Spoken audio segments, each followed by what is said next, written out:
Hi and welcome to another tutorial on our centralized management platform TRx. In this demonstration you will learn how to create a preset for multiple destinations, both live and in an offline environment. We'll begin with the live environment preset, and to start I'll simply drag and drop some layouts onto different destinations. As you can see on all my video walls and PackKVM stations, I've loaded my layouts with the sources I want.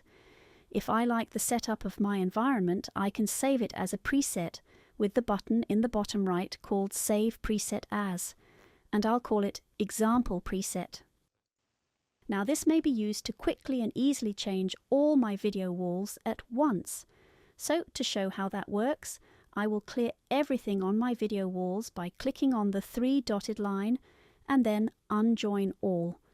Once my video walls are cleared, we can use the preset we saved called Example Preset to rejoin everything. And once you apply it, all of our stations are loaded with the preset we saved earlier. With one click, all destinations are configured. And there you have it, a quick and easy way to change all your active video walls using presets.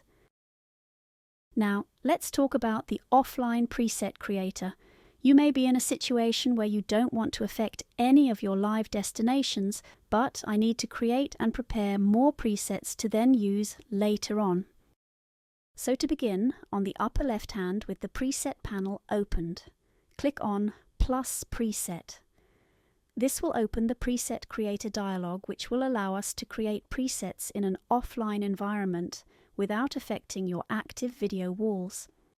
In this dialog window you can see an exact clone of your workspace station, but the 3 video walls and operator station are currently empty, so we now need to add some layouts to them.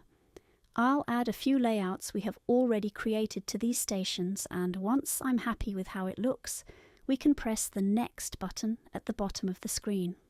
We'll call this one Preset 1, and if you'd like, you may also add a description to your preset. And once you're done, press Save. You can see the new Preset 1 got added to our list of presets on the left-hand panel without changing anything on the front-end video walls. Only when you apply the preset will it then update the live video walls. Thanks for watching this tutorial on how to create presets in TRx Centralized Management Platform. We hope you're enjoying using it so far, and if you need any further help, you can click on the videos on the screen right now, or head over to our YouTube page where we have a dedicated playlist of tutorials for TRx. Thank you.